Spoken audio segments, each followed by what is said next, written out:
ये कहानी शुरू होती है शालिनी के घर से। शालिनी अपने पति, 2 बेटे, 1 बेटी और बहू के साथ बड़े खुशी से जीवन व्यतीत कर रही थी।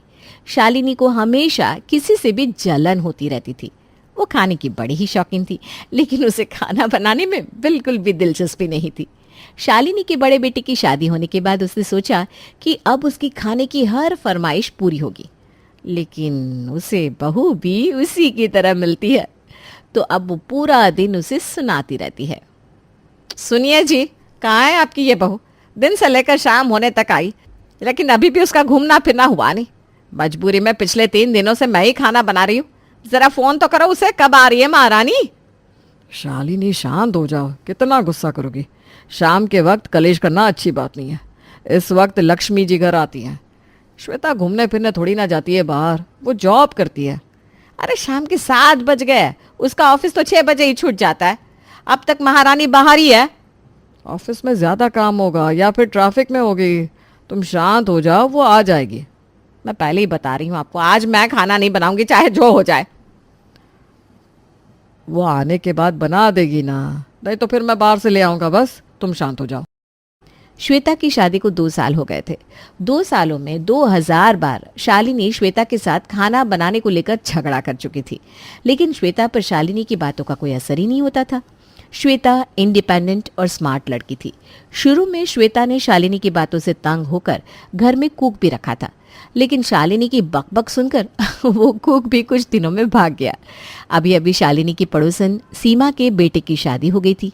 सीमा अपनी बहू के बारे में शालिनी को बताती रहती थी कि वो किस तरह अच्छा खाना बनाती है, उसे खुश रखती है। शालिनी को सीमा की बातों से बड़ी जलन होने लगती है।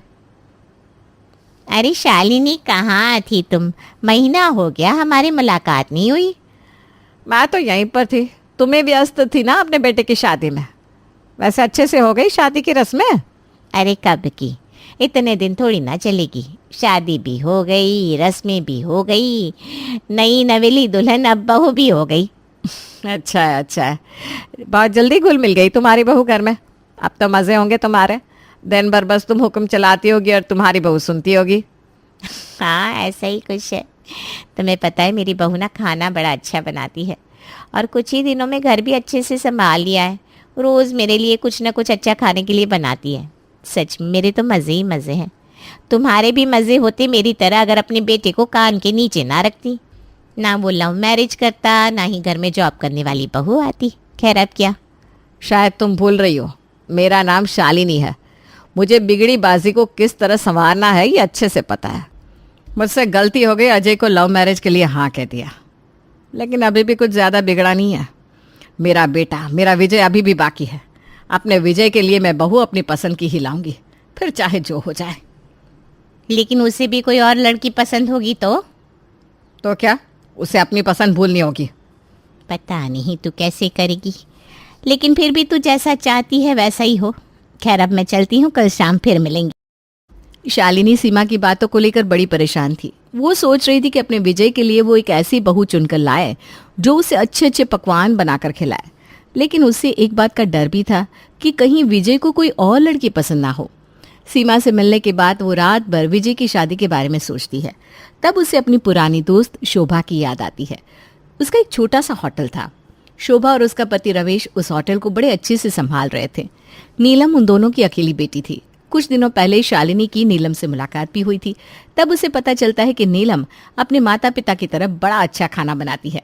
वो मन ही मन विजय के लिए उसे पसंद कर लेती है। दूसरे दिन सुबह, बड़ी बहू जरा चाय तो ले आना, सर दर्द कर रहा है। क्या हुआ माँ जी, सुबह सुबह सर दर्द कर रहा है? रात को नींद नहीं हुई क्या? मेरी उम्र हो गई है बहू, रात को नींद नहीं आती। बस मेरे बच्चों के तुम्हारे बारे में सोचते सोचते पूरी रात निकल जाती है। अजय की शादी तो हो गई, प्रिया भी अपने ससुराल में मज़े में रह रही है, लेकिन विजय वो अभी भी शादी के लिए नहीं मान रहा। अच्छा बहू, वो तुम्हारी सारी बात मानता है ना। बस मेरे लिए तुम एक बार उसे शादी के लिए मना लो। मैंने उसके लिए एक लड़की भी पसंद कर ली है, बड़ी अच्छी है, काफ़ी अच्छा खाना भी बनाती है, दिखने में भी सुंदर है। शालिनी की बात सुनकर श्वेता मन ही मन बड़ी खुश हो जाती है। विजय की शादी होगी और घर में अच्छा खाना बनाने वाली बहू आएगी तो उसे अपने सास के तानों से मुक्ति मिल जाएगी, ऐसा वो सोचती है। ठीक है माँ जी, मैं देवर जी को शादी के लिए मना लूंगी, आप चिंता मत कीजिए। विजय शहर में पढ़ता था। अब उसकी पढ़ाई पूरी हो गई थी। वो दिखने में काफ़ी हैंडसम था। विजय दिवाली के त्योहार पर घर आता है। विजय के आने के कुछ दिन बाद श्वेता उसे बताती है कि शालिनी ने उसके लिए एक अच्छी लड़की देखी है। देवर जी, इस साल शायद आपकी भी विकेट गिर जाएगी। वो कैसे भाभी, मैं कुछ समझा नहीं। मतलब शायद इस साल आपकी भी शादी हो जाएगी। नहीं नहीं भाभी, अभी नहीं, अभी मुझे शादी नहीं करनी। अभी तो पढ़ाई ख़त्म हुई है, कुछ काम धंधा तो ढूंढना होगा ना। क्या मजाक करते हो देवर जी, इतने पढ़े लिखे हो आप, कोई भी यूं काम दे देगा आपको। अरे श्वेता, तुम नहीं समझ रही हो, वो मजाक कर रहा है। तहसीलदार है हमारा विजय, उसे क्या ज़रूरत है जॉब ढूंढने की, जब जॉब खुद दस्तक दे रही है उसके दरवाजे पर। क्या आप भी अजय जी मुझे समझा रहे हो? पता है मुझे, मैं भी तो मजाक कर रही हूँ। ठीक है भाई, अब देवर भाभी का ये मजाक मजाक का खेल ख़त्म हो गया हो तो भाई विजय, फिर क्या सोचा है तुमने? किस बारे में? क्या किस बारे में? तुम्हारी भाभी कब से तुम्हें शादी के बारे में तो पूछ रही है। कब करनी है शादी? घर में तुम्हारी शादी की बात चल रही है। माँ ने तो लड़की भी ढूंढ रखी है। करोगे ना माँ की पसंद से शादी, या फिर मेरी तरह लव मैरिज करोगे? कोई है क्या तुम्हारे सपनों की रानी? क्या घर आते ही पीछे पड़ गए आप सब? माँ बाबूजी उनका समझता हूँ मैं, लेकिन भैया भाभी आप भी। अभी अभी पढ़ाई से फुर्सत मिली है, अभी अभी नौकरी ज्वाइन की है, और बीच में ये शादी की बात कहाँ से आ गई? कहाँ से मतलब? 24 साल के हो गए हो, आज नहीं तो कल तो शादी करनी होगी। एक बार तुम्हारी शादी हो गई तो माँ हमारी जिम्मेदारियों से मुक्त हो जाएगी। उनकी इच्छा है मान जाओ, या फिर तुम्हें कोई पसंद हो तो बता दो। पढ़ाई से फुर्सत मिलती तब तो देखता ना किसी लड़की की तरफ। नहीं भैया, मुझे कोई लड़की पसंद नहीं है। तो फिर हाँ कह देते हैं माँ को शादी के लिए। माना कि मुझे अभी कोई लड़की पसंद नहीं है, लेकिन मुझे भी भाभी की तरह ही इंडिपेंडेंट स्मार्ट लड़की चाहिए। और माँ की पसंद कैसी होगी? कोई सीधी सादी घर संभालने वाली। मुझे नहीं करनी ऐसी लड़की से शादी। बाहर से आते ही शालिनी विजय की बात सुन लेती है और शुरू कर देती है घर में तमाशा। क्या कहा तुमने विजय? तुम्हें अपने माँ की पसंद से शादी नहीं करनी? अरे बचपन में हर खिलौना, हर कपड़ा, हर चीज माँ की पसंद की ही होनी चाहिए, ये जिद करते थे तुम। हमारे बीच में इतनी दरार आ गई कि अब तुम्हें माँ की पसंद अच्छी नहीं लगती। मेरी किस्मत ही फूट गई। बड़े बेटे ने लव मैरिज की, बेटी ने भी। अब मुझे लगता था कि मेरा विजय ही मेरा अरमान है, वो मान जाएगा मेरी बात, वो करेगा मेरी पसंद से शादी और आएगी इस घर में मेरी पसंद की बहू। लेकिन मैं भूल गई थी कि अब विजय भी मेरा नहीं रहा। तुम्हें भी अजय जैसी मॉडर्न लड़की चाहिए ना? अरे ये बस खुद का ताम झाम जानने वाली लड़कियां होती हैं, इन्हें ना खाना बनाना आता है ना ही घर संभालना। अब तो हमारे हाथ पैरों में ताकत भी नहीं। अगर दोनों बहुएं एक जैसी होगी तो दोनों भी जॉब संभालेंगी और हमें ढूंढना होगा वृद्धाश्रम। न जाने कैसी बदकिस्मत माँ हूं मैं। दो बेटे हैं मुझे, लेकिन एक भी मेरा नहीं है। एक तो पिछले 2 सालों से पत्नी के पल्लू से बंध गया है, उसे ना माँ दिखाई देती है ना बाप। खैर अब मुझे लगता है मेरे जीने का कोई वजूद ही नहीं है। माँ क्या कह रही हो आप ये सब?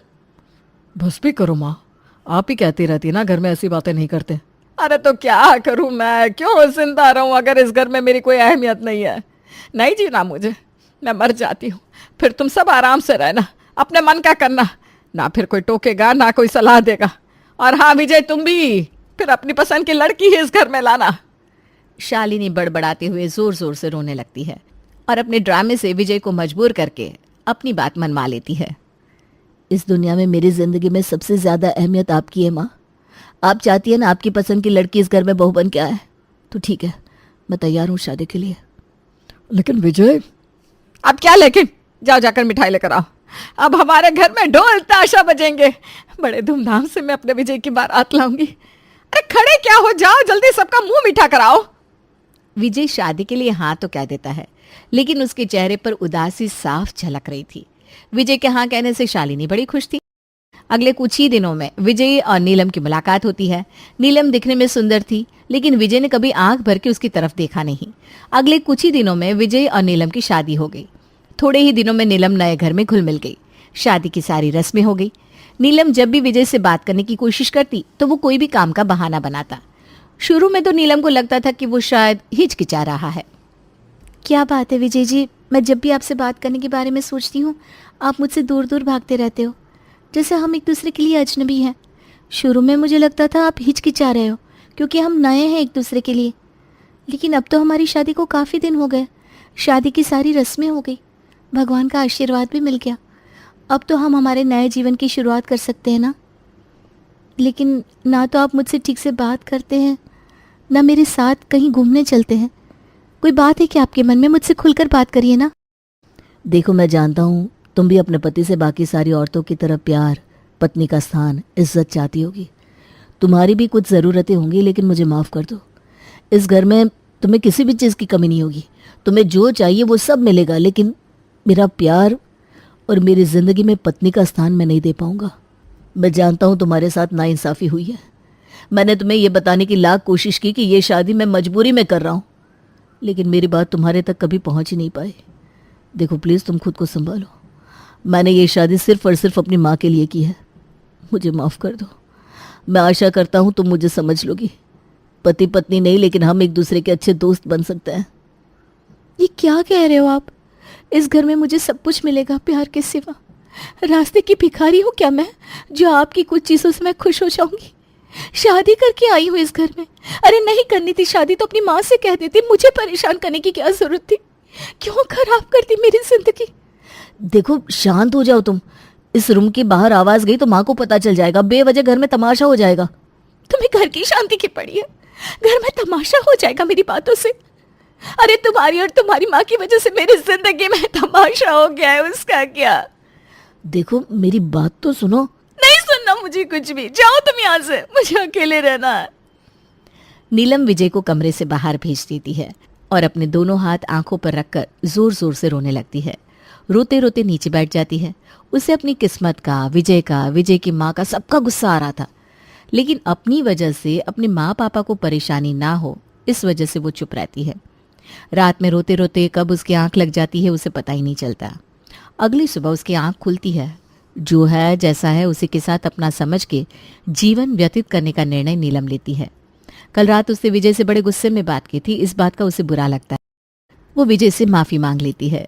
कुछ दिनों बाद शाम के वक्त, बहू क्या बन रहा है आज किचन में? बड़ी अच्छी खुशबू आ रही है। छोले भटूरे। विजय जी ने बताया था आपको बहुत पसंद है। हाँ, लेकिन छोले भटूरे ही नहीं, मुझे सभी स्वादिष्ट व्यंजन पसंद है। तुम्हारे आने से मेरी खाने की ख्वाहिश रोज पूरी होगी। भगवान तुम्हारा भला करे। आपकी सेवा करना मेरा कर्तव्य है माँ जी। मैं भी आई हूँ छोले भटूरे खाने नीलम। हाँ ना दीदी, आपके लिए भी बनाए हैं। माँ ने सुबह बताया था आप आने वाली हैं। तभी विजय हाथ में गिफ्ट लेकर आता है। अरे विजय, आज तुम जल्दी आ गए, और हाथ में क्या है? माँ, मेरा प्रमोशन हुआ है, उस खुशी में कुछ मिठाइयाँ हैं और आप चारों के लिए साड़ियाँ। ये बात कहते वक्त विजय नीलम की तरफ देखता है। नीलम कुछ ही दिनों में सबकी पसंद की हो जाती है।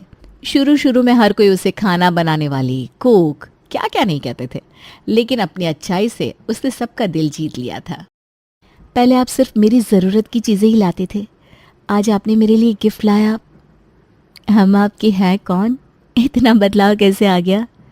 अब दोस्ती की है तो निभानी तो पड़ेगी। दोस्ती? आईने के सामने खड़े रहकर खुद से पूछ लो, पिछले कुछ महीनों में हमारे रिश्ते में कितना बदलाव आया है। शादी की थी हमने, लेकिन एक दूसरे के लिए पहले हम अजनबी थे, बाद में एक दूसरे के साथ इंसानों की तरह रहने लगे। बातों बातों में दोस्ती भी हो गई और अब क्या? कुछ नहीं। विजय ने मजबूरी में शादी की थी, लेकिन नीलम के लिए सामान लाना, उसके सम्मान के लिए लड़ना, उसकी पसंद का ख्याल रखना अब विजय को पसंद आने लगा था। बीतता हुआ हर दिन उसे नीलम के करीब लेकर जाता था। उसे नीलम की आदत हो गई थी। शायद वो नीलम से प्यार करने लगा था, लेकिन उसने अभी तक ये बात एक्सेप्ट नहीं की थी। क्या हुआ है सर, इतने खामोश और उदास क्यों हैं? सर, वर्क टाइम पर हूँ तेरा, अभी फिलहाल तो दोस्त हैं हम। हाँ, तो किन ख्यालों में खोया हुआ है मेरा दोस्त? पता नहीं, लेकिन किसी भी चीज़ में दिल ही नहीं लग रहा। कुछ ना कुछ दिमाग में चलता रहता है, ना कुछ खाने का मन करता है ना काम करने का।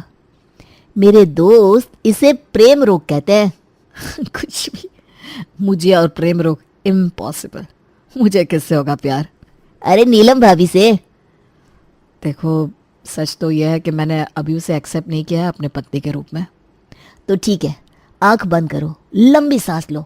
अगर तुम्हें नीलम भाभी की तस्वीर दिखाई दी तो 101% तुम्हें उनसे प्यार हुआ है। विजय आंख बंद करता है और उसे नीलम की तस्वीर दिखाई देती है। वो नीलम के ख्यालों में खो जाता है। उसे एहसास हो जाता है कि पिछले कुछ महीनों पहले जिस रिश्ते को वो चाहता ही नहीं था, वो रिश्ता आज कितना मजबूत हो गया है। उसे एहसास होता है कि नीलम ज़्यादा पढ़ी लिखी नहीं है, लेकिन वो उसके लिए इतनी परफेक्ट पार्टनर है। वो दुनियादारी नहीं समझती, लेकिन अपनापन बड़े बखूबी से निभाती है, किसी को भी अपना बना लेती है। क्या हुआ, पता चल गया भाई नीलम भाभी कितनी प्यारी है, तुम्हें उनसे कितना प्यार है? तो जाओ जल्दी से अपने प्यार के बारे में बता दो, अपनी जिंदगी की नए सिरे से शुरुआत कर। और रही बात तुम्हारे इंडिपेंडेंस पार्टनर की, नीलम भाभी काफी अच्छा खाना बनाती है, तो उन्हें जो पसंद है उस चीज में उन्हें आगे लेकर जा। उनके जीवन साथी के साथ साथ उनके सपनों का भी साथी बन जा। She can be a good cook. तो बिल्कुल सही कह रहा है दोस्त। मैं नेहा के सपनों को एक ऊंचा आसमान दूंगा। मैं आज ही उसे अपने दिल की बात बताता हूँ। विजय घर जाकर नीलम को पत्नी के रूप में स्वीकार कर लेता है और उसे बताता है कि किस तरह वो अपने खाने के स्वाद को जग भर में फैला सकती है। विजय नीलम को एक नया सपना दिखाता है। विजय की मदद से नीलम एक नई शुरुआत करती है। नीलम खाना बनाने की रुचि को व्यावसायिक रूप देने के लिए खुद की होटल शुरू करती है। कई खाना बनाने के कंपटीशन में भाग लेती है। अगले कुछ ही सालों में नीलम एक बड़ी शेफ बन जाती है। काम के साथ साथ नीलम अपना घर भी अच्छे से संभालती है। अगर अपने जीवन साथी का साथ हो ना, तो जीवन का कोई भी पड़ाव हम पार कर सकते हैं। एक दूसरे में कमियां ढूंढने से बेहतर है कि एक दूसरे का साथ दे। आगरा शहर में सुरभि नाम की लड़की अपनी माँ, बड़े भाई अनिल और अपनी भाभी सविता के साथ एक बड़े बंगले में रहती थी। लेकिन उसको एक मोहित नाम के लड़के से प्यार हो गया, जो कि उसके साथ उसके कॉलेज में ही पढ़ता था और पढ़ाई के साथ साथ पार्ट टाइम जॉब भी करता था। जब ये बात पूनम को पता चली तब, सुरभि, ये क्या सुन रही हूं मैं? तो कॉलेज के बहाने किसी लड़के से मिलने जाती है? आपको ये सब किसने बताया मम्मी? सुरभि, पहले मम्मी जी की बात का जवाब दो। हाँ, मैं मोहित से प्यार करती हूँ और उसी के साथ शादी भी करूंगी। बेहया बेशरम लड़की, ये पढ़ने जाती है तू कॉलेज? आज से तेरा कॉलेज जाना बंद। बिल्कुल ठीक कहा आपने मम्मी जी।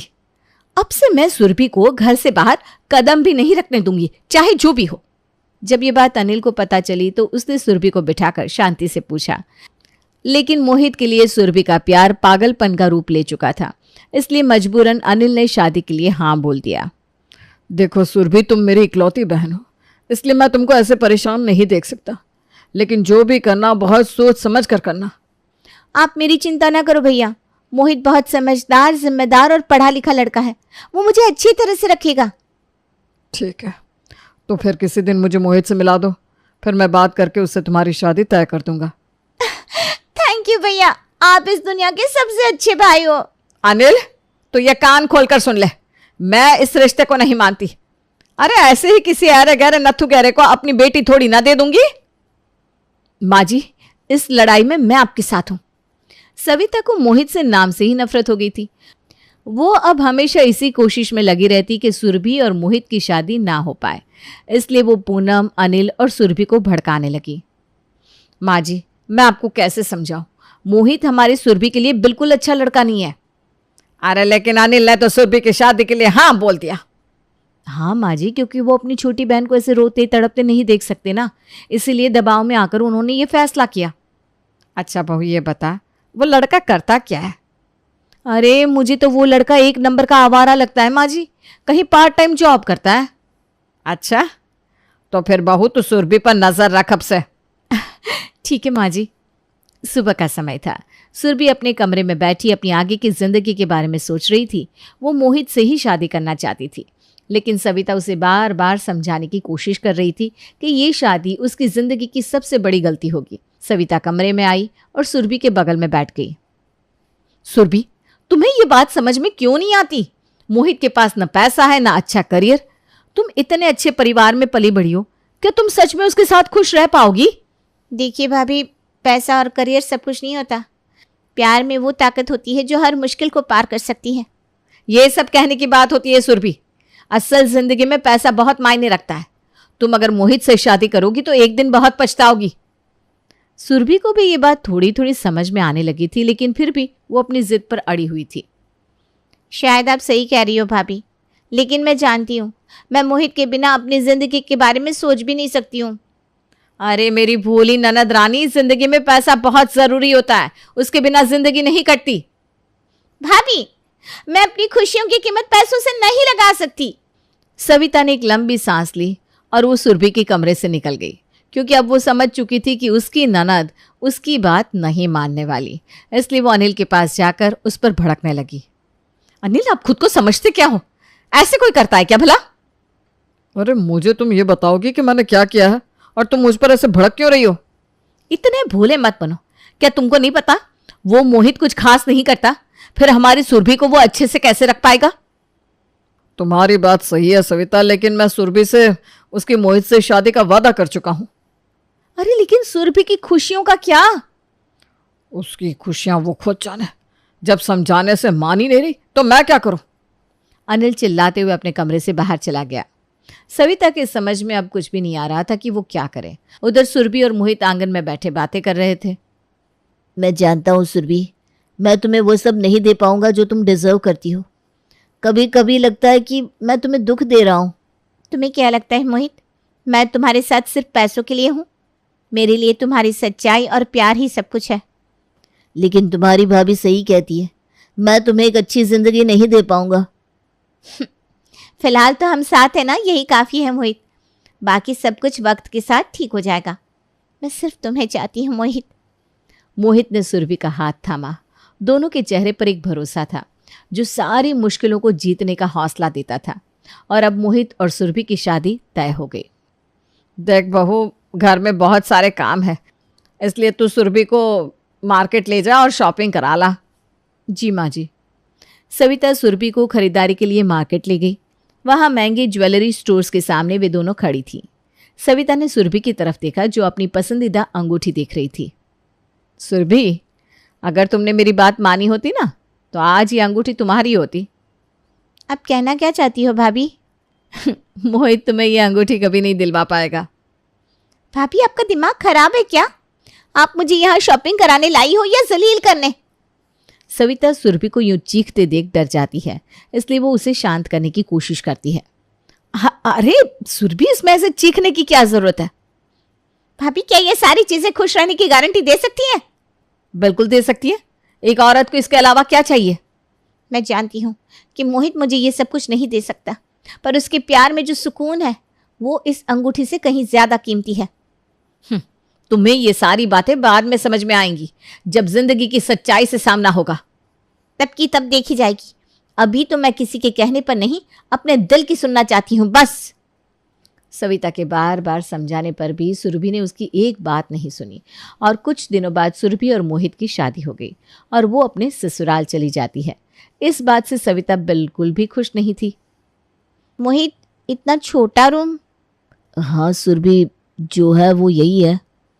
कोई बात नहीं मोहित, तुम खूब मन लगाकर मेहनत करो, मैं तुम्हारे साथ हूँ। आई लव यू सुरभि, सच में मुझे तुमसे अच्छी वाइफ कभी नहीं मिल सकती थी। थैंक यू मेरी लाइफ बनाने के लिए। और मुझे तुमसे अच्छा हस्बैंड नहीं मिल सकता था। मोहित और सुरभि के बीच की आपसी समझ से उनका रिश्ता बहुत अच्छे से आगे बढ़ रहा था, लेकिन कभी कभी उनके बीच मीठी सी बहस भी हो जाती थी जो कि उनके रिश्ते को और मजबूत कर रही थी। क्या है मोहित, तुम मेरी बात क्यों नहीं मानते हो? अरे तुम्हारी गलत बात मैं नहीं मान सकता, ये समझ लो तुम। मैं तुम्हें तुम्हारी सेहत का ख्याल रखने के लिए बोल रही हूँ ना, इसमें गलत क्या बोला मैंने? ओके सॉरी बाबा, अब से मैं अपनी सेहत का ख्याल रखूंगा। बस चलो, अब मैं ऑफिस जा रहा हूँ, बाय बाय। ठीक है बाय, आराम से जाना। सुरभि भगवान को धन्यवाद देती है कि उसको इतना अच्छा पति मिला, लेकिन उधर उसकी भाभी और भैया की आए दिन किसी न किसी बात पर बहस होती रहती थी। तुम अपने आप को समझती क्या हो? मैंने बोला ना मेरे काम में दखल ना दिया करो। अनिल, जरूरी नहीं है कि जो आप करो वही सही हो। क्या मतलब है तुम्हारा? मेरी प्यारी ननद की जिंदगी उस मोहित से शादी करवाकर बर्बाद करती। कल फोन पर पता है कितनी रो रही थी। तो रोने दो उसे, उसको भी मैंने समझाया था लेकिन वो नहीं मानी। अब भुगतने दो उसे। सच में आपको ना किसी बात का कभी कोई फर्क नहीं पड़ता। हाँ, नहीं पड़ता। किचन में सविता और उसकी सास खाना बना रही थी। तभी सास ने देखा कि हाल में घर का माहौल बहुत खराब होता जा रहा है, खासकर सविता और उसके पति के बीच। सविता, ये क्या होता रहता है? मैं देख रही हूँ घर में हर रोज लड़ाई होती है। तुम दोनों की लड़ाइयाँ बाहर तक सुनाई देने लगी हैं। माँ जी, वो मेरी बात कभी नहीं समझते, हमेशा अपनी ही मनमानी करते हैं। देख बहू, पति पत्नी के बीच छोटी छोटी बातें होती रहती हैं, लेकिन इन्हें इतना बड़ा नहीं करना चाहिए कि रिश्ते पर असर पड़े। जो भी हो, तुम्हें उसे समझने की कोशिश करनी चाहिए। लड़ाई से कुछ नहीं सुलझता। ठीक है माँ जी, मैं आज उनसे बात करके देखती हूँ। सविता कुछ नहीं बोली, लेकिन उसके मन में अब भी ननद और मोहित की शादी को लेकर जलन थी, इसलिए उसने फिर से ननद को फोन किया। उसका इरादा सुरभि को मोहित के खिलाफ भड़काने का था। हेलो, कैसी हो ननद रानी? अब तो अपनी भाभी की याद भी नहीं आती क्या? ऐसी बात नहीं है भाभी, बस काम में थोड़ा व्यस्त हो जाती हूँ। क्यों? अभी से इतना काम करना पड़ रहा है क्या तुम्हें? हाँ भाभी, मोहित की माँ की तबीयत ठीक नहीं है ना, इसलिए काम थोड़ा बढ़ जाता है। मैंने तो पहले ही कहा था नंदोई तुम्हारे लिए सही नहीं है। तुमने अपनी जिंदगी में बहुत बड़ी गलती की है। उसने तुम्हें आया बना के रख दिया है। देखो भाभी, मैंने अपने दिल से फैसला लेकर मोहित को चुना है। मैं मोहित को नहीं छोड़ सकती, चाहे कुछ भी हो। तुम्हारी ये जिद तुम्हें एक दिन पछताने पर मजबूर करेगी। अगर ऐसा है तो ठीक है, पर मैं अपनी गलतियों से सीखना चाहती हूँ, ना कि किसी और के कहने से। सुरभि के तीखे बोल सुनकर सविता फोन रख देती है। उसका मन अभी भी ननद को गलत साबित करने के लिए सोच रहा था। उसी समय अनिल को भी सुरभि की चिंता होने लगी और वो अपने ऑफिस से उसको फोन लगाता है। हेलो सुरभि, क्या बात है? सब ठीक है ना? हाँ हाँ भैया, मैं मोहित के साथ बहुत खुश हूँ, लेकिन आज आपको अचानक मेरी याद कैसे आ गई? क्यों, अपने बहन के हालचाल नहीं ले सकता क्या मैं? अरे भैया, मैं तो मजाक कर रही थी। और बताइए, अब आप और भाभी लड़ते तो नहीं हो ना? नहीं नहीं सुरभि। अच्छा सुनो, मैं तुम्हें बाद में कॉल करता हूँ। ओके भैया, बाय। सुरभि से बात करके अनिल का गुस्सा सविता के लिए और बढ़ गया, क्योंकि उसे पता चल चुका था कि सविता अब भी सुरभि के पति को पसंद नहीं करती, इसलिए वो झूठ का सहारा ले रही है। घर पहुंचकर अनिल सविता से बहुत गंदी तरह लड़ने लगता है। तू अपने आप को समझती क्या है? क्या हुआ? अनिल, ये क्या तरीका है बहू से बात करने का? माँ, ये औरत इसी के लायक है। सुबह इसने मुझे दोबारा मोहित के खिलाफ भड़काने की कोशिश की। तो मैंने गलत क्या कहा? मुझे मेरी ननद की चिंता है, इसलिए उसके भले का सोचती हूँ। तू उसका नहीं, अपना भला सोच। मैंने आज सुरभि को फोन किया था और मुझे तब पता चला कि तूने मुझसे झूठ बोला। ये सुनते ही सविता चुप हो गई और रोने लगी। सविता को रोते देख अनिल और भड़क गया और हमेशा की तरह दूसरे कमरे में सोने चला गया, जिस पर पूनम को गुस्सा आया और वो बोली, ये सही है तुम दोनों का, लड़ाई करो और अलग अलग कमरे में सो जाओ। अरे जब साथ नहीं रहोगे तो तुम्हारी आपस की दूरियां तो बढ़ेंगी। अरे बात नहीं सुलझेंगी ऐसे। रहने दो मम्मी जी, मुझे ऐसे आदमी के साथ नहीं सोना जो औरत के साथ इज्जत से बात तक करना ना जानता हो। अब सविता भी अलग कमरे में जाकर सो गई। उधर मोहित अपने ऑफिस में काम कर रहा था, लेकिन उसका मन बेचैन था। वो सोच रहा था, तभी उसका फोन बजा। सुरभि का फोन था। पता है मोहित, शादी के बाद आज पहली बार भैया ने फ़ोन करके मेरे हालचाल लिए। मैं आज बहुत खुश हूँ। अच्छी बात है। क्या हुआ मोहित? मैं ये सोच रहा था सुरभि कि मैं क्या कभी भी तुम्हें वो खुशियाँ दे पाऊंगा जो तुम्हें मिलनी चाहिए। अरे तुम परेशान ना हो, मुझे पता है, लेकिन याद रखना मैं तुम्हारे साथ हूँ। हमें कोई भी मुश्किल तोड़ नहीं सकती। तुम्हारे बिना मैं कुछ नहीं हूँ। जब भी सोचता हूँ कि तुम्हें कुछ नहीं दे पा रहा हूँ, मन में अजीब सा डर आ जाता है। तुमने मुझे अपना दिल दे दिया है और वो सबसे कीमती है। बाकी सब हम मिलकर हासिल कर लेंगे। सुरभि की बात सुनकर मोहित ने फोन रखते ही राहत महसूस की। उसे अब भरोसा था कि सुरभि के साथ रहते हुए वो किसी भी मुश्किल का सामना कर सकता है। उधर एक दिन अनिल और सविता की लड़ाई इतनी बढ़ गई कि पड़ोसी भी सुनने लगे। दोनों एक दूसरे पर आरोप लगा रहे थे। अनिल, तुम्हें कभी मेरी भावनाएं समझ में ही नहीं आती, हमेशा अपनी ही चलाते हो। तुम भी तो कभी समझने की कोशिश नहीं करती। छोटी छोटी बातों को इतना बड़ा क्यों बना देती हो? अब इसमें भी मेरी गलती है। दोनों की चीखें सुनकर कुछ पड़ोसी अपने घरों से बाहर आकर उन दोनों की लड़ाई होते देखने लगे और आपस में मजे लेने लगे।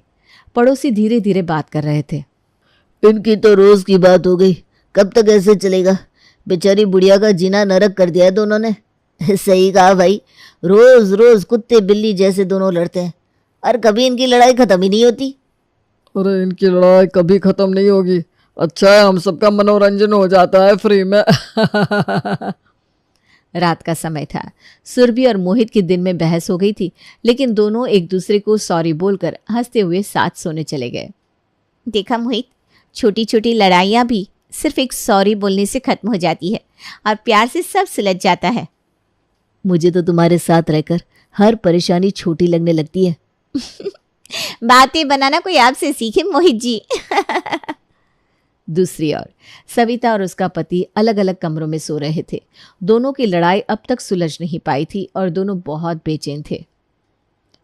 क्यों हर बार हमारी लड़ाई इतनी बढ़ जाती है कि हम सॉरी तक नहीं बोल पाते? शायद हमें एक दूसरे को और समझने की कोशिश करनी चाहिए, पर अब बहुत देर हो चुकी है। पता नहीं मेरा और अनिल का रिश्ता कब सुधरेगा।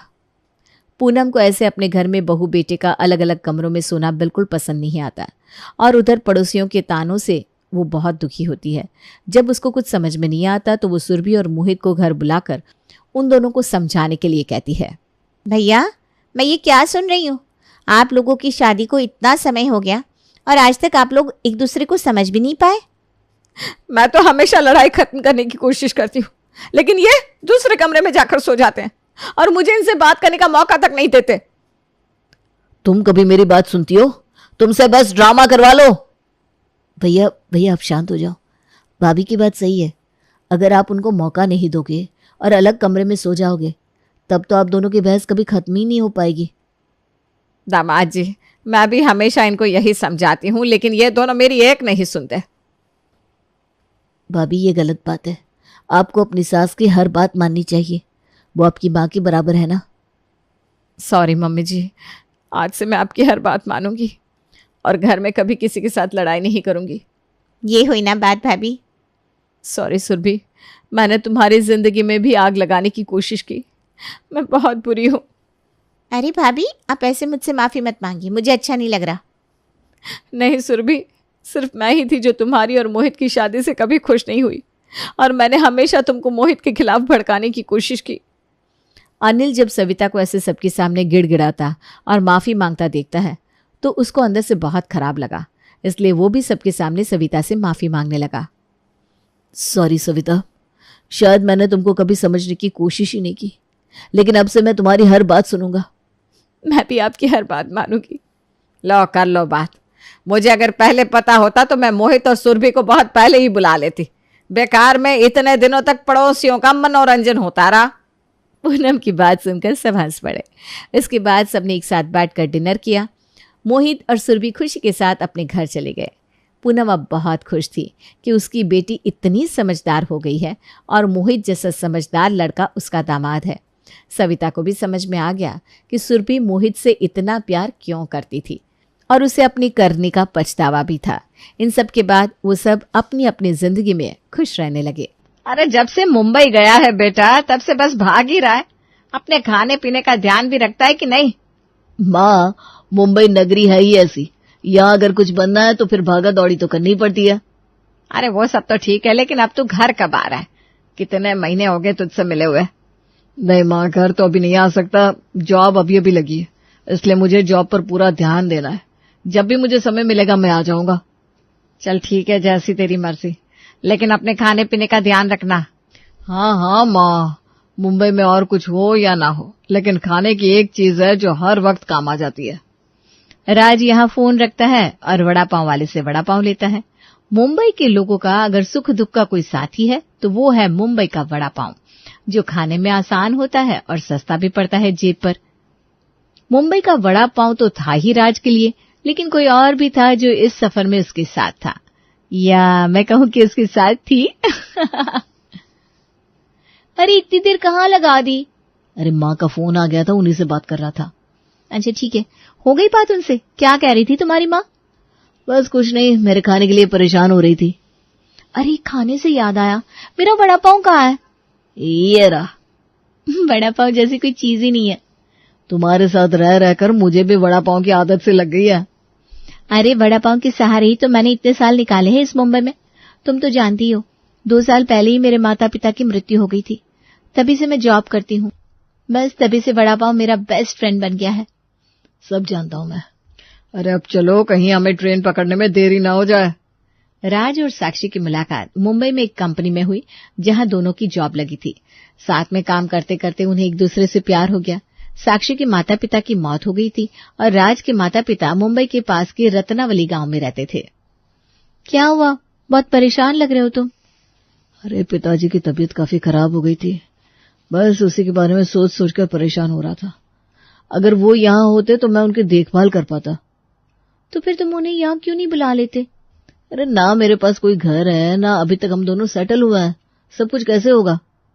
पर मेरा घर भी तो तुम्हारा ही घर है ना, हम दोनों शादी कर लेते और तुम्हारे माता पिता को यहाँ बुला लेते। सच? हाँ सच कह रही हूँ, मुझे कोई ऐतराज नहीं है। लेकिन तुम्हें तो पता है मेरे माता पिता गांव में रहते हैं, उनकी सोच थोड़ी सी पुरानी है। हो सकता है मुंबई का रहन सहन उन्हें ज्यादा राज ना है, या वो तुम्हें कुछ कह दे तो?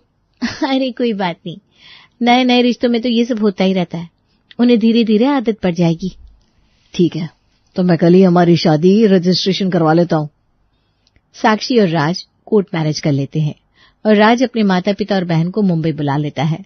मुंबई में आकर और यहाँ की ट्रैफिक देखकर आते ही राज के माता पिता का सर घूमने लगा था।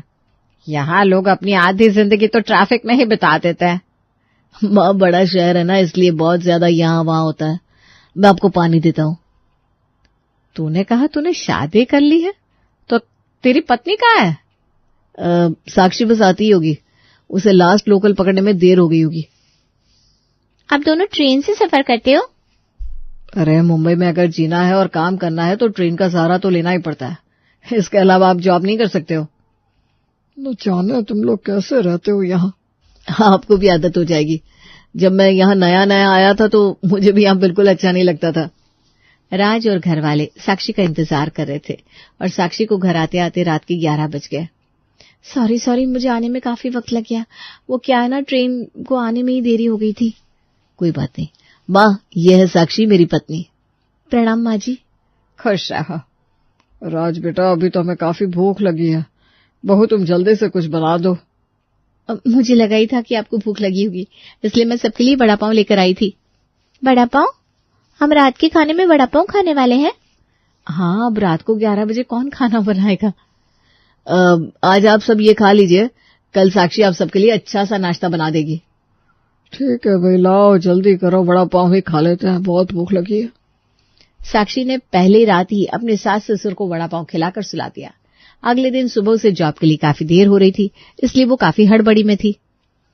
सुनो साक्षी बहू, पिंकी को नाश्ते में आलू पराठे पसंद है और राज, बाबा और मुझे पूरन पोली, तुम जल्दी से बना देना। माँ जी, इतना सब बनाने का वक्त कहाँ है? आप एक काम कीजिए, राज के वड़ा पाव पड़े हैं, आप खा लीजिए। अरे नहीं, हमें ये वड़ा पाव खाना पसंद नहीं है। हाँ तो ये रहा रसोई का सामान, मुझे ना बहुत देर हो रही है, आप बना दीजिएगा प्लीज। अगर खुद ही बनाना था तो गांव से यहाँ सेवा के लिए बुलाया ही क्यों? माँ, मुंबई में अगर काम पर पहुंचना हो तो 2 घंटे पहले घर से निकलना पड़ता है, इतना सब बनाने का वक्त नहीं मिलता है। कल से साक्षी थोड़ा जल्दी उठ जाएगी।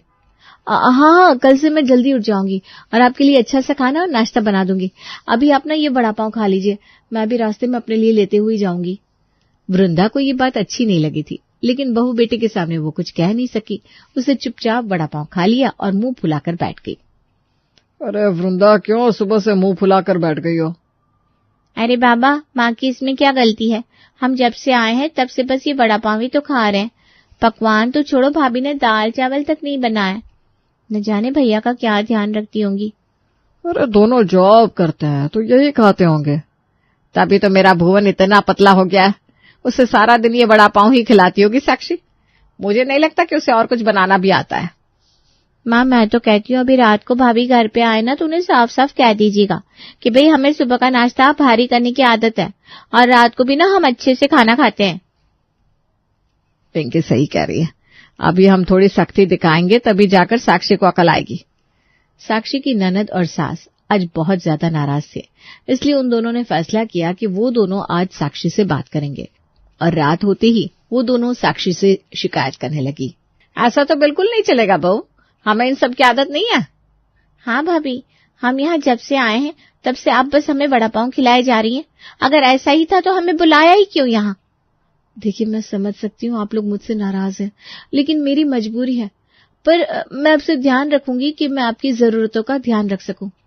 लेकिन आपको भी मेरी मदद तो करनी ही होगी। मदद? कैसी मदद? आपको दिन में एक वक्त वड़ा पाव से ही काम चलाना होगा। मैं जॉब से आकर खाना बना दूंगी, लेकिन सुबह को मेरे पास वक्त नहीं होता, इसलिए सुबह तो आपको खाने में बस वड़ा पाव ही मिल सकता है। हमें सुबह का नाश्ता भारी करने की आदत है, जिसमें हम पराठे, हलवा, पूरी, सब्जी पूरी ये सब खाते हैं। सुबह तो मुझे ऑफिस के लिए ट्रेन पकड़नी होती है, मैं इसमें कुछ नहीं कर सकती। ऐसा हो तो आप दोनों घर में ही बैठी रहती हैं, आप दोनों बना दीजिएगा। देखा भैया, भाभी में कैसे ताना मार रही है। उन्हें लगता है कि हम पूरा दिन बस यहाँ बैठे रहते हैं, कोई काम नहीं करते हैं। साक्षी, ये कैसे बात कर रही हो तुम मेरी माँ और बहन से? तुम नहीं होती हो तभी वो दिन का खाना तो बनाती है ना, घर को संभालती है, और तुमों की। अरे मेरे कहने का वो मतलब नहीं था। नहीं नहीं, हम ही गलत है, कह दो। देख बेटा, तूने कहा था तो हम यहाँ आ गए, हम तेरे कहने पर यहाँ आए हैं। अब अगर हमारा यहाँ रहना साक्षी को पसंद नहीं आ रहा तो हम वापस लौट जाते हैं। अरे नहीं माँ, आप ये कैसी बातें कर रही हैं? आप सब यहीं रहेंगे और साक्षी आपके लिए सुबह का नाश्ता और रात का खाना बना दिया करेगी। ठीक है साक्षी, इतना तो कर ही सकती हो ना? राज की माँ और बहन के सामने साक्षी कुछ नहीं कह पाई। अगले दिन उसने नाश्ते में आलू पूरी सब्जी बनाई, जिसे बनाने में उसे काफी वक्त लग गया और उसकी ट्रेन छूट गई। रात को जब वो घर आई तब तक सब लोग खाने पर उसका इंतजार कर रहे थे। अरे जरा कुछ तो वक्त का ख्याल करो, कितना वक्त हो रहा है, हम सब कब से तुम्हारा इंतजार कर रहे हैं। जी मैं अभी खाना बना देती हूँ। मेरे लिए पालक पनीर। राज के पापा और मेरे लिए दाल चावल ही बना दो। इतना सब बनाना है? कुछ सिंपल सा कह दीजिए ना, मैं भी थक गई हूँ। तुमसे तो बस मुंबई का वड़ा पाव बनवा लो, बस वही बना सकती हो या मंगवा सकती हो, है ना साक्षी? मैंने ऐसा कब कहा? साक्षी बना दो ना पालक पनीर और दाल चावल, क्यों माँ के साथ बहस कर रही हो? अरे मैं कहाँ बहस कर रही हूँ, तुम्हें तो बस इनका ही पक्ष लेना होता है। अरे छोड़ बेटा, मैं खुद ही खाना बना देती हूँ, दिन को भी तो हम बनाते ही है ना। नहीं नहीं माँ, साक्षी बना देगी खाना। साक्षी जाओ। साक्षी और उसकी सास के बीच में आजकल खाने को लेकर अक्सर बहस होती रहती थी। सुबह का नाश्ता बनाने में साक्षी को रोज देरी हो जाती थी, इसलिए अब उसने सुबह को रोज ही वड़ा पाव मंगवाना शुरू कर दिया। ये क्या, कल भी वड़ा पाव, आज भी? हाँ, क्योंकि सुबह के नाश्ते की वजह से मुझे रोज ऑफिस जाने में देरी हो जाती है, इसलिए मैं इसके अलावा कुछ नहीं बना सकती हूँ। यह तो वही कहावत हुई कि लौट कर बुद्धू घर को आए। साक्षी फिर से वड़ा पाव? हाँ तो इसमें बुराई क्या है? तुम और मैं सालों से यही खाते आए, अब क्यों तुम्हें इतनी मिर्च लग रही है मुंबई के वड़ा पाव से? हाँ लेकिन इन्हें ये पसंद नहीं है, तुम क्यों नहीं समझ रही हो? समझ तुम नहीं रहे हो राज, इस वड़ा पाव के चलते मैंने कई सारे दिन गुजारे हैं और सुबह का नाश्ता बनाने में मैं अपनी ट्रेन रोज रोज मिस नहीं कर सकती हूँ। छोड़ दे बेटा, इससे कुछ भी कहने का कोई मतलब ही नहीं है, इससे आलस लग गई है, बस वड़ा पाव मंगवा लिया और काम खत्म। मैं खुद ही कुछ न कुछ बना दूंगी बेटा। नहीं माँ, अगर ये नहीं बना सकती है तो मैं आपके लिए खाना बनाने वाली रख दूंगा, वो आपके लिए स्वादिष्ट नाश्ता बना दिया करेगी। देखा भाभी, हमारे भैया हमसे कितना प्यार करते हैं। हाँ बेटा, तू रख दे नाश्ता बनाने वाली, जिसे वड़ा पाव खाना होगा वो खुद ही खा लेगा। रोज रोज के वड़ा पाव की बहस के बाद राज ने सुबह के नाश्ते के लिए एक खाना बनाने वाली रख ली। वाह वाह, क्या खुशबू है, कितने दिनों बाद आज मसाला भाखरी और कचौरी का चेहरा देखने को मिला है।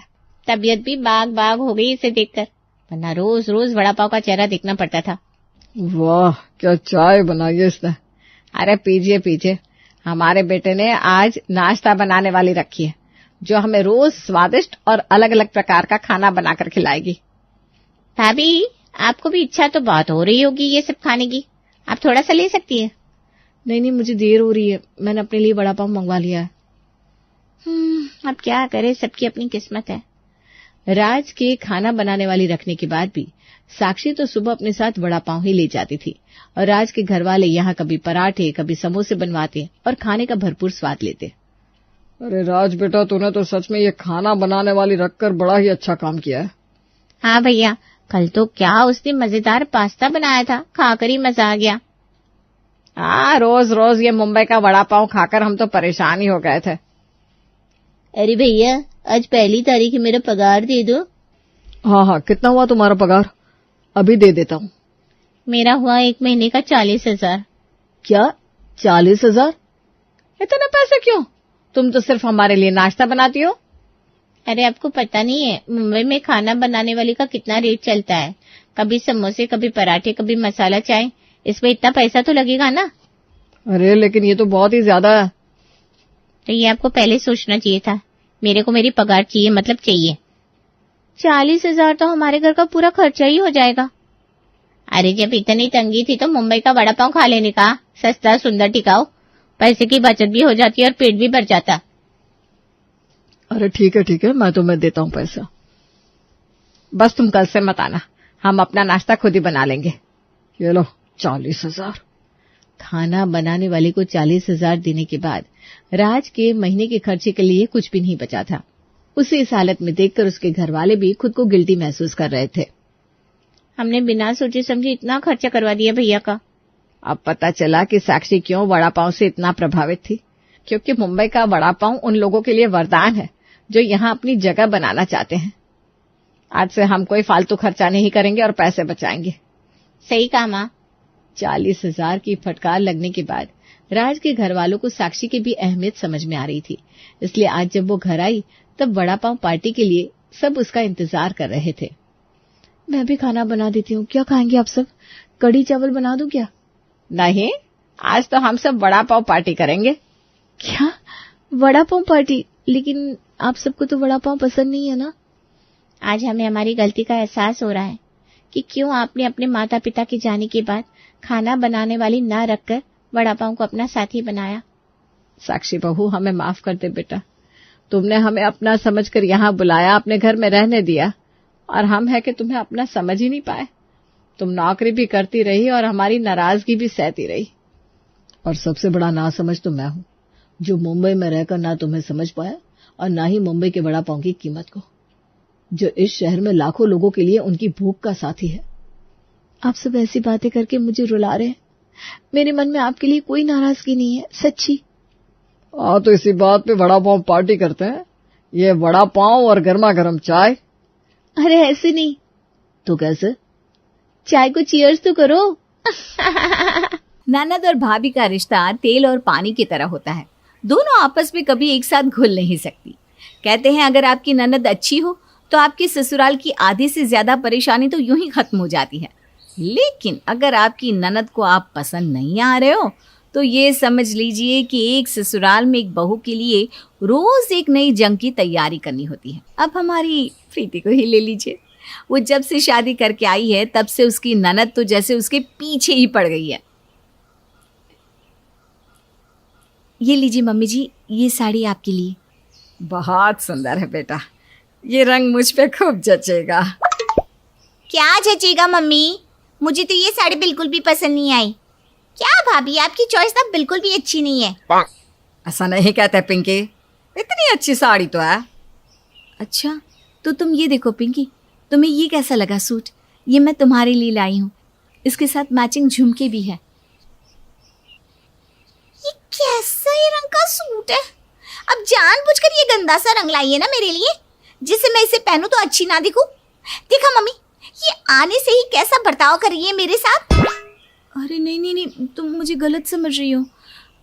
तुम एक काम करो, तुम्हें जो भी सूट इनमें से अच्छा लगता है वो तुम रख लो।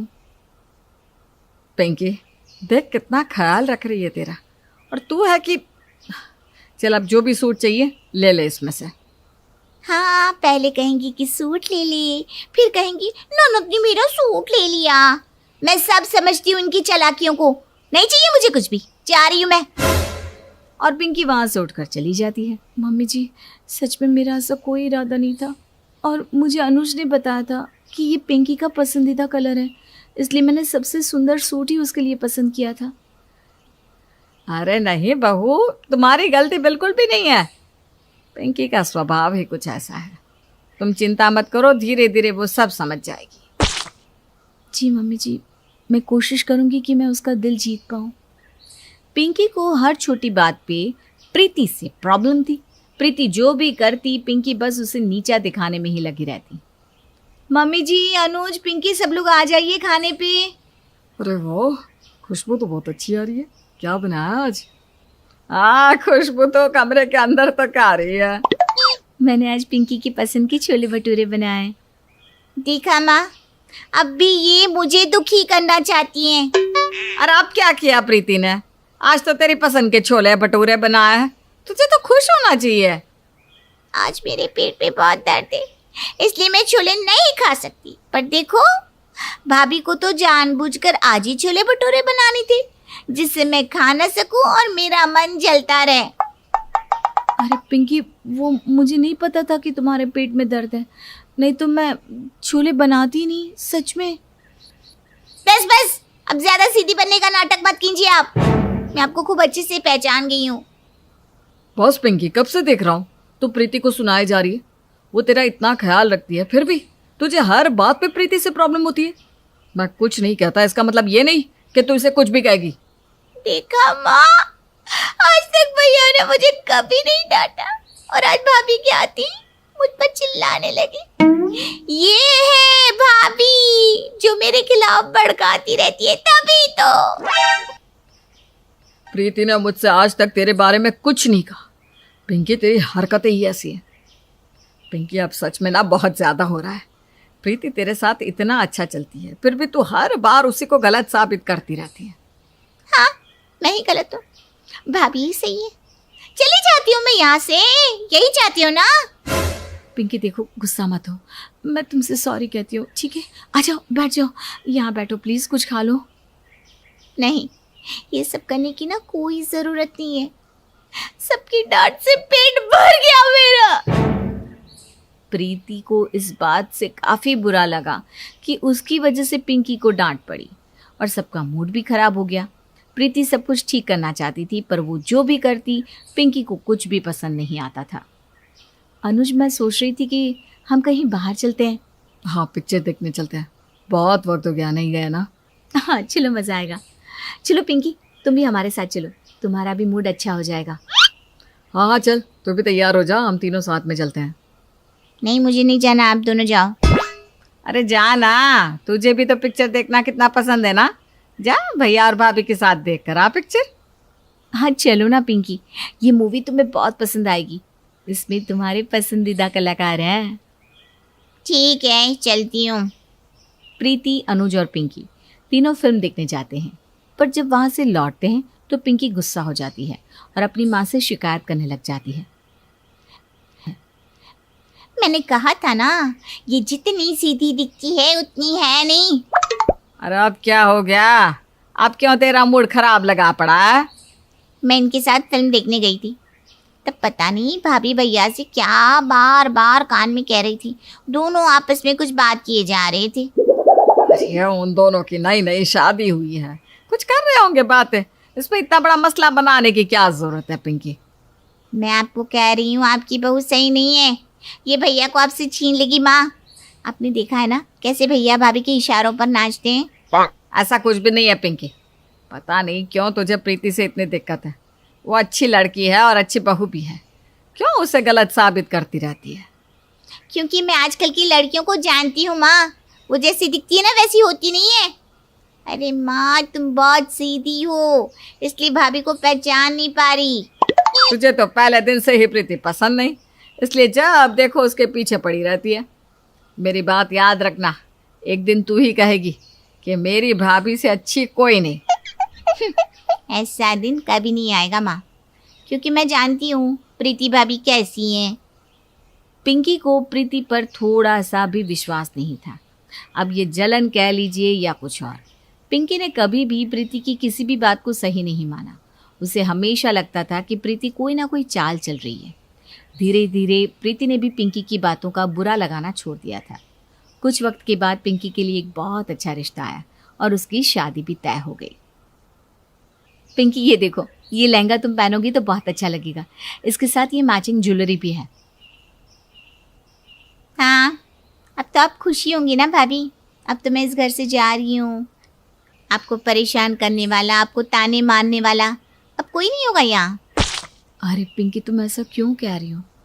तुम्हारे जाने के बाद मैं तुम्हें बहुत मिस करूँगी, सच में। हमारे बीच जो ये खट्टी मीठी नोक झोंक होती है ना, उसे भी मैं बहुत याद करूँगी। हाँ, बस ये तो ऊपर से दिखाने के लिए है, बाकी पूरा सच मैं भी जानती हूँ। आप तो मेरी शादी के दिन का ही इंतज़ार कर रही होंगी कि कब मैं इस घर से जाऊं और कब आपका इस घर पर हुक्म चले। तेरी खुद की शादी होने वाली है अब, फिर भी तुझे रिश्तों का मतलब अब तक नहीं समझ आया पिंकी। अब तो मुझे लगता है कि तुझे शादी के बाद ही रिश्तों की कदर होगी। आपने तो कभी अपनी बेटी की साइड ली ही कहाँ है माँ, बस जब देखो बहू की साइड लेती रहती है। मैं जहाँ सच होता है उसी की साइड लेती हूँ। बस तू मेरी बेटी है इसलिए समझा रही हूँ। प्रीति ने हमेशा तेरा अच्छा चाहा है, तू हमेशा से उसे गलत साबित करने पर तुली रहती है। हाँ हाँ, मैं ही तो विलन हूँ ना इस घर की। अब सब लोग खुश हो जाइए, मैं जा रही हूँ अपने ससुराल। अब तो आप तीनों सुकून से रहना यहाँ। अरे कब आएगा वो दिन, पता नहीं क्यों इसकी शादी का दिन इतनी देरी से क्यों रखवाया माँ। जल्दी मुहूर्त निकलवाना चाहिए था ना। भैया इसका पति भी सोचेगा जितने दिन मुझसे दूर रहे उतना अच्छा है। अरे चुप करना, मत छेड़ इसे। अब तो कुछ ही दिनों के लिए है यहाँ पर। हाँ फिर भी इसकी जबान कड़वी की कड़वी ही है। आपको तो रुकी, अभी बताती हूँ मैं। हंसते खेलते पिंकी की शादी का दिन भी नजदीक आ गया और अब उसकी विदाई होने जा रही है। प्रीति की शादी के बाद से ही पिंकी, जो उसकी छोटी ननद है, वो उसे हमेशा एक गलत बहू साबित करने पे तुली रहती थी। हालांकि प्रीति की सास बहुत अच्छी है, उसे पता है कि उसकी बेटी ही प्रीति के पीछे पड़ी रहती है। अब पिंकी की शादी हो गई है और उसकी विदाई होने जा रही है। पिंकी, मैं जानती हूँ मैं कभी भी तुम्हें ज़्यादा पसंद नहीं आई, लेकिन फिर भी मैं कहूँगी कि अगर तुम्हें कभी भी किसी चीज़ की ज़रूरत हो तो मैं हमेशा तुम्हारे लिए तैयार हूँ। तुम्हें कभी भी लगे कि तुम्हें किसी की मदद की ज़रूरत है तो मुझे बेझिझक कह सकती हो। मुझे नहीं लगता मुझे कभी आपकी मदद की जरूरत पड़ेगी। देख बेटा, अब तेरी शादी होने वाली है। मैं जानती हूँ तू सब कुछ अच्छे से संभाल लेगी, लेकिन तू ये मत भूलना तेरे मायके वाले हमेशा तेरे साथ है, ठीक है? ठीक है माँ। और पिंकी की शादी बड़े धूमधाम से होती है। उसका पति भी काफ़ी अच्छा था, लेकिन उसकी सास बहुत ही तेज़ थी और स्ट्रिक्ट भी थी। क्योंकि पिंकी को अभी घर संभालने का इतना अनुभव नहीं था, इसलिए उसकी सास उसे काफ़ी ताने मारती थी। जो पिंकी सबको अपने इशारों पर नचाती थी, अब वो अपनी सास से बहुत डरती थी। एक दिन जब पिंकी अपनी माँ से फ़ोन पर बात कर रही है। अरे क्या हुआ, तू इतनी परेशान क्यों लग रही है? फिर तेरे सास ने कुछ कहा क्या? अरे माँ, मेरी सास तो इतनी सख्त है कि क्या ही बताऊँ तुम्हें। उन्हें तो हर काम एकदम सही से परफेक्ट करना पसंद है, और तुम तो मुझे जानती हो, मैंने आज तक कभी ये सब किया ही नहीं, इसलिए वो मुझसे ज़्यादा खुश नहीं है। उखड़ी उखड़ी रहती है मुझसे। तो पिंकी, तुझे काम ठीक से करना चाहिए ना। फिर मैंने कहा था कि प्रीति से सब कुछ सीख ले, पर तू कहाँ मानने वाली है मेरी बात को। पर माँ, अब तो एक नई मुसीबत आ गई है, उससे कैसे निपटूं समझ में नहीं आ रहा। अरे क्या हुआ ऐसा? मेरी सास ने आज शाम को अपनी सहेलियों को बुला लिया है खाने पे, और कहा है कि वो उनकी खास सहेलियाँ हैं, तो उनके लिए कुछ स्पेशली बनाऊँ मैं। अगर मेरी सास की सहेलियों को खाना पसंद नहीं आया तो मेरी सास तो मुझसे और भी ज़्यादा गुस्सा हो जाएंगी। समझ में नहीं आ रहा क्या करूँ। अरे ये तो बहुत बड़ी समस्या ले ली तूने अपने सर पे। कावेरी पिंकी से बात कर रही थी कि प्रीति उन दोनों की बातें सुन लेती है। मम्मी जी, ज़रा फ़ोन मुझे तो दीजिए, मैं बात करती हूँ पिंकी से। हेलो पिंकी, एक काम करती हूँ, मैं अभी तुम्हारे घर आ जाती हूँ। वैसे भी इस वक्त तुम्हारी सास मंदिर जाती है ना, और उन्हें आने में 2 घंटे तो लगते ही हैं। इतने में मैं तुम्हारी सास की सहेलियों के लिए अच्छी अच्छी डिशेस बना दूंगी, ठीक है? आप सच में कर लेंगी ना ये सब? हाँ हाँ, मैं बहुत सारी चीज़ें बना लेती हूँ। मैं अभी आ जाती हूँ तुम्हारे ससुराल। प्रीति फ़ोन रखते ही तुरंत पिंकी की मदद के लिए जाने लगती है। तभी उसकी सास उसे रोक लेती है। क्या हुआ मम्मी जी? पिंकी ने हमेशा तुझे गलत साबित किया, तुझे कितने ताने सुनाए, पर आज तू उसी की मदद करने जा रही है, वो भी बिना सोचे। मम्मी जी, पिंकी मेरी छोटी बहन जैसी है। हाँ, हमारे बीच खट्टी मीठी नोक-झोंक होती रहती है, पर इसका मतलब ये नहीं कि वो मुसीबत में हो और मैं उसकी मदद भी ना करूं। तू सच में बहुत अच्छी है प्रीति बहू, और देखना पिंकी को भी ये एहसास जल्द ही हो जाएगा। अच्छा, मैं चलती हूँ मम्मी जी, इससे पहले कि पिंकी की सास आ जाए। मुझे सारी तैयारियां भी तो करनी है। प्रीति पिंकी की मदद करने उसके ससुराल पहुंच जाती है। पिंकी ये देखकर काफ़ी खुश होती है। ये लो, मैंने छोले भटूरे, ब्रेड रोल्स और चाट भी बना दी है। तुम बस ये सब उनको परोस देना, ठीक है? अब मैं चलती हूँ, कहीं तुम्हारी सास ना आ जाए। भाभी, आज के लिए थैंक यू। अरे थैंक यू की कोई ज़रूरत नहीं है पिंकी। मैंने कहा था ना तुम्हें, किसी भी चीज़ की ज़रूरत हो तो मुझे बेझिझक कह सकती हो। मैं हमेशा तुम्हारी मदद करने के लिए तैयार हूँ, ठीक है? अब चलूँ मैं? पिंकी ने पहली बार प्रीति को थैंक यू कहा था, और जब उसने वो नाश्ता अपनी सास और उनकी सहेलियों के सामने रखा तो उसकी सहेलियों को नाश्ता बहुत पसंद आया। ये देखकर पिंकी की सास भी बहुत ज़्यादा खुश हो गई। आज मेरी सहेलियों को तुम्हारे हाथ का खाना बहुत पसंद आया है, बहुत तारीफ कर रही थी तुम्हारी। आप भी खुश है ना मम्मी जी मुझसे? हाँ, आज पहली बार लगा कि तुमने कुछ अच्छा काम किया है। देखो, मैं चाहती हूँ कि आगे भी ऐसे ही अच्छे से काम करती रहो। जी जी मम्मी जी, मैं पूरी कोशिश करूंगी कि मैं आपको कभी नाराज ना करूं। अच्छा, मैं सोच रही थी, उस दिन तुम कह रही थी ना कि तुम्हें तुम्हारे मायके जाना है, तो हो आओ कुछ दिनों के लिए। सच mummy ji? Thank you mummy ji. और मैं ये कह रही थी कि अगर तुम मायके जा ही रही हो तो वहाँ से मेरी बहन की बेटी की शादी की शॉपिंग भी कराना, ठीक है? शॉपिंग? हाँ, क्यों तुम्हें याद नहीं? अगले महीने मेरी बहन की बेटी की शादी है, तो उनके लिए भी तोहफे ले आना, और अपने लिए भी अच्छे कपड़े, और मेरे लिए भी शॉपिंग कराना। मैंने देखा है तुमने अपनी शादी में जो कपड़े पहने थे और तोहफे लाए थे, वो काफ़ी अच्छे थे। वो तो प्रीति भाभी ने सब किया था। आज इतने दिनों बाद मेरी सास मुझसे खुश है। अगर ना कह दूंगी तो फिर से मुझसे नाराज हो जाएंगी। हाँ बोल देती हूँ। क्या हुआ, इतना क्या सोच रही हो? नहीं लाना उनके लिए तोहफे तो ठीक है, मैं अकेले ही चली जाऊंगी। अरे नहीं मम्मी जी, वो मेरी भी तो मौसी सास है। मैं सब कुछ ले आऊंगी, अच्छे से पैक भी करके ले आऊंगी। ठीक है, चलो जाने की तैयारी कर लो, शाम को आकाश तुम्हें छोड़ आएगा। जी।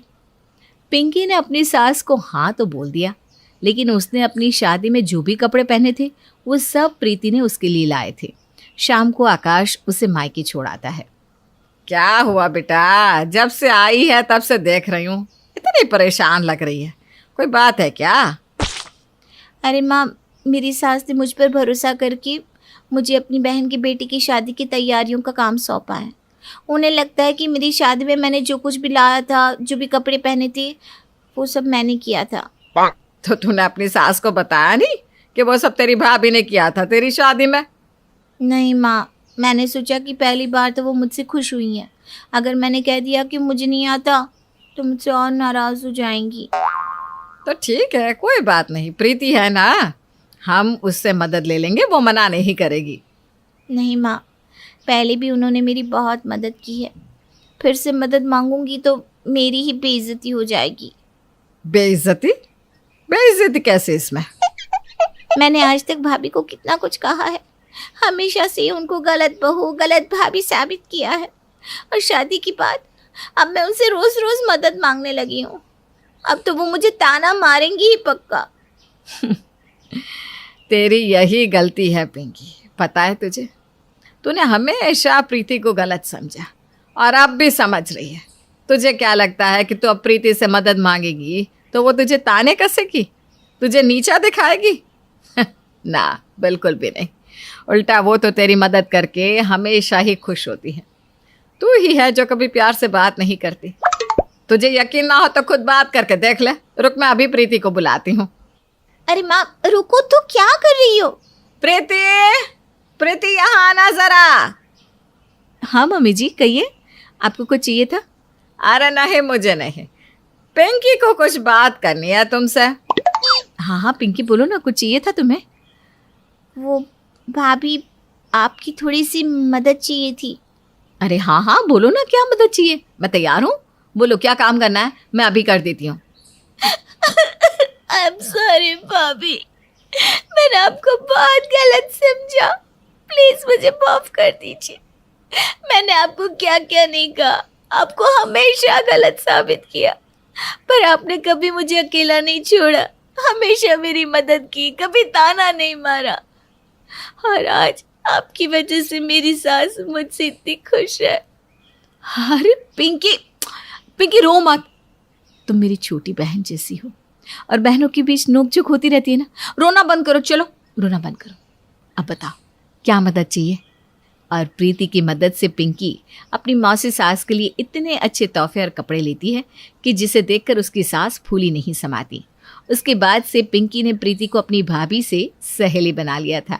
अब उन दोनों की इतनी पटती थी कि जितनी सगी बहनों की भी ना पटती हो। सही कहा है किसी ने, जब ननद खुद बहू बनती है तब उसे अपनी भाभी की कदर समझ आती है।